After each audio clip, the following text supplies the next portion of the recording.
بسم اللہ الرحمن الرحیم۔ اللہ تعالیٰ ارشاد فرماتے ہیں کہ ہر جاندار چیز نے موت کا مزہ چکھنا ہے۔ ہر جاندار چیز کو موت آ کر رہے گی۔ مرنے کے بعد کا ٹھکانہ قبر اور قبر کے بعد کا ٹھکانہ جنت یا جہنم، دونوں میں سے کس کا کیا ہے یہ تو صرف رب ہی جانتا ہے۔ آج اس ویڈیو میں ہم حضرت علی رضی اللہ تعالیٰ عنہ کے بارے میں بات کریں گے کہ جب ان کا گزر ایک قبرستان سے ہوا تو انہوں نے قبرستان والوں سے کیا فرمایا، اور حضور پاک صلی اللہ علیہ وآلہ وسلم نے صحابہ کرام سے کون سے 3 بھائیوں کے بارے میں ارشاد فرمایا۔ ایک مرتبہ حضرت علی رضی اللہ تعالیٰ عنہ کا گزر ایک قبرستان سے ہوتا ہے۔ آپ چلتے چلتے ایک قبر کے پاس پہنچتے ہیں اور قبر والوں کو متوجہ کرتے ہوئے فرماتے ہیں، اے قبر والوں، اے بوسیدگی والوں، اے وحشت اور تنہائی والوں، کیا خبر ہے، کیا حال ہے؟ پھر ارشاد فرمایا کہ ہماری خبر تو یہ ہے کہ تمہارے بعد تمہارا مال تقسیم ہو گیا، تمہاری اولاد یتیم ہوگی، بیویوں نے دوسرے خامن کر لیے، یہ تو ہماری خبر ہے، کچھ اپنی تو کہو۔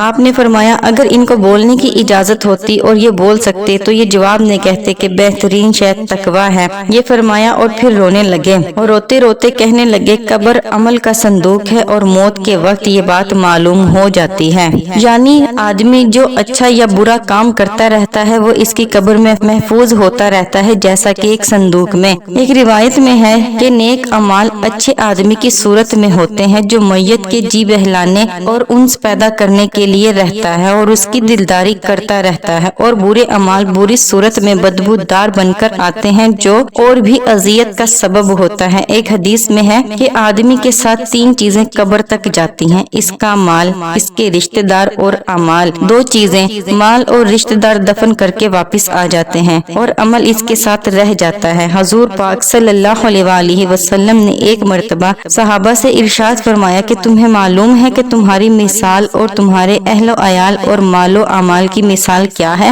صحابہ کرام کے دریافت کرنے پر حضور پاک صلی اللہ علیہ وآلہ وسلم نے ارشاد فرمایا کہ اس کی مثال ایسی ہے جیسے کہ ایک شخص کے 3 بھائی ہوں اور وہ مرنے لگے، اس وقت ایک بھائی کو وہ بلائے اور پوچھے کہ بھائی تجھے میرا حال معلوم ہے کہ مجھ پر کیا گزر رہی ہے، اس وقت تو میری مدد کیا کرے گا؟ وہ جواب دیتا ہے کہ تیری تیمارداری کروں گا، علاج کروں گا، ہر قسم کی خدمت کروں گا، اور جب تو مر جائے گا تو نہلاؤں گا، کفن پہناؤں گا اور کندھے پر اٹھا کر لے جاؤں گا اور دفن کر کے بعد میں تیرا ذکر خیر کروں گا۔